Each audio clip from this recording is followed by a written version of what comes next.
Halo, kembali lagi bersama saya, Meiti Arianti, yang biasa dipanggil dengan Mei, di Ruang Psikologi. Kali ini saya mau menjawab beberapa pertanyaan.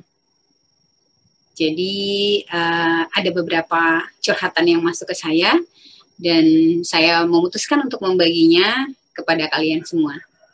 Oke, Bu Mei, saya mau tanya, bagaimana cara move on yang tepat? Saya sudah putus, tapi masih sering kepoin atau stalking mantan. Udah berusaha tidak kepo, tapi susah. Oke, jika kamu mengatakan susah, maka otak kamu akan memproses kata itu menjadi seperti yang kamu sampaikan. Jadi, coret kata susah, ganti dengan kata mudah. Oke, nah, cara move on yang tepat itu bisa berbeda antara satu orang dengan yang lain. Saya sudah pernah membahas ini di YouTube, bagaimana menyembuhkan sakit hati karena putus cinta, dan bagaimana move on.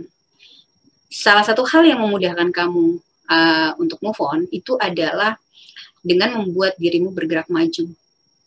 Jadi bukan hanya tubuhmu yang menjalani hari-hari, menjalani minggu, bulan, tahun, tapi pikiran dan perasaanmu tetap menggenggam masa lalu dan kesakitanmu. Jadi bukan itu yang dimaksud bergerak. Jadi bagaimana kamu mau move on jika hanya tubuhmu yang bergerak, tapi hati dan pikiranmu itu masih terus berada di masa lalu. Bagaimana menggerakkan hati dan pikiran? Tinggalkan hal-hal yang menyakitkan. Apapun yang mengganggumu dan yang membuatmu menderita. Karena yang kemarin udah lewat, saya selalu bilang. Tapi yang besok kita belum tahu apa yang terjadi, jadi nikmatin hari ini aja. So, bagaimana kamu mau move on?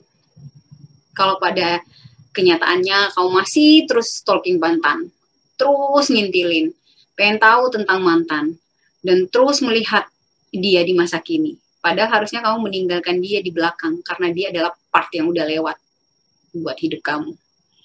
Harusnya. Mungkin kamu akan mengatakan, saya udah coba. Tapi keinginan buat stalking mantan itu nggak bisa tertahankan. Yaitu artinya kamu nggak mau atau nggak bisa mengontrol dirimu dan memilih untuk berada terus di masa lalu. Karena kan sebenarnya kita nih yang ngontrol diri kita. Kita nggak bisa ngontrol orang lain. Jadi satu-satunya hal yang bisa kita kontrol ya diri kita sendiri. Jawaban kamu itu akan pertanyaanku ini mungkin akan bisa membuat kamu move on. Kalau misalnya di antara kalian nih yang menonton ada yang gimana ya caranya, bagaimana caranya supaya aku bisa move on? Kamu bisa jawab pertanyaan ini. 1. Mengapa kamu tidak memilih berhenti mencari tahu tentang dia?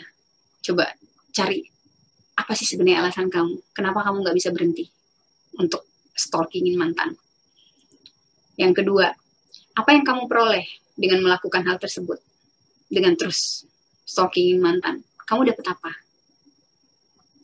Yang ketiga, apa yang kamu harapkan dari situasi tersebut? Kamu berharap apa sih? Yang keempat, kamu sampai kapan kamu melakukan itu?